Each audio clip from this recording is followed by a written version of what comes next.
Slowly, this, sex starting disappearing. And then we stopped discussing about it as well. It's like there was no room for parenthood and a couple's relationship as well. Hello, this is a session that I just finished, and it's one of my students. Her name is Natassa. I recorded the session, however, it was not recorded. I just had the sound of it. So I decided to tell you the story because it's very interesting and quite relevant to a lot of couples. Her theme was lack of sex in her marriage. For the past 7 years, she hasn't had sex with her husband. When I asked her who started that distancing from the sexual relationship of the couple, both sides. We do other stuff. We spend time together, but this is something that friends are doing. She said that both of us. Well, that is not really possible. Someone has to start, and the other will either follow or leave. It's like there was no room, like that we were prioritizing being parents. In this case, she said we became friends, we lived together in this sexless marriage. Me, yes. Not in the mood, not feeling like. And they have a son who's 15. She said, well, I guess it was me who began distancing. When I had my son, I kind of started losing interest in sex. And 7 years ago, I didn't have any really interest. I think what shifted into me after the birth of our son was the fact that I became more, distant. And then he kind of agreed. And have they tried to have sex in these 7 years? Yes, but for him, he cannot do anything about it as well. So right now, they're both depressed. There is no sex in this marriage. So I asked her, what's your biggest fear in relation to the situation? That I will stay locked and I will, it's like I'm dying inside, like a death. It's like there's no energy. The fear is that I will stay in this situation. I will not break out of this situation, which will make me die inside. I am going to die. And how do you feel? She said, I feel sad. I feel dead.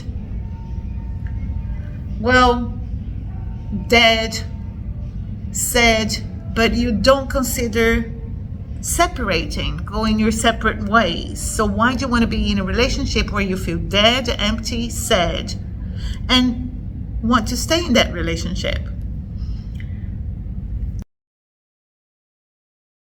She's from Greece. That's what they do, she told me. I was born to be the one who was going to marry, be the one who was going to university, be the one who's going to have a child. Because she had a sister, a disabled sister, who was not able to do any of those. In that society, the woman has to carry the family for everyone. Her sister died when she was 21 because of this handicap that she was born with, and nobody really knew the reason. Apparently, it was because it was supposed to be a cesarean, there was a problem, and they made it her mother delivery in a natural way, and that did something to her sister's brain. She was her entire life in a wheelchair. So Natassa felt she was the healthy one. She was the one who was going to have to carry all the burdens of the family of being a woman and being the healthy one. So that's what she had been doing. And when I asked her to place the dolls, she placed this for her and the small one for her sister beside her. So her sister was 5 years younger than her, but died at 21. So she was not a child. And here we have a child.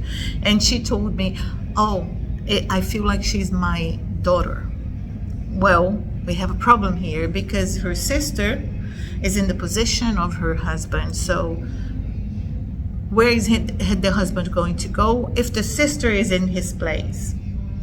And then I asked her, if you have your sister in your husband's place and you have your son in front of you, and we have son here, what do we have here? We have a family composed by herself, Natassa, her sister, and her son. There's no place for her husband here. There's no place. And she was looking to the ground because she was depressed her entire life, she told me. She was depressed, looking at death here. Okay? She was looking at death. And I asked her to place her husband, and she said, oh, place him outside looking at us. So here we go. This is her family, and this is her husband looking at her from outside. She doesn't look at him. She doesn't see him. There can be no sex here. There is no family unit in here because this is her family unit. And she said, I took priority after my son was born. All my priority went to him. Plus this one that was already her priority. She was taking care of her sister too, when she was alive and then when she was dead. When she was dead too. So I asked her to release the burden, give it to her mother. Her sister had a mother. And this mother is responsible for the caring of the sister. I cannot say that they have a loving relationship, of course. They are together. I think it's not that they don't love each other, but I think they compromise. I pictured the same thing that was happening in my family.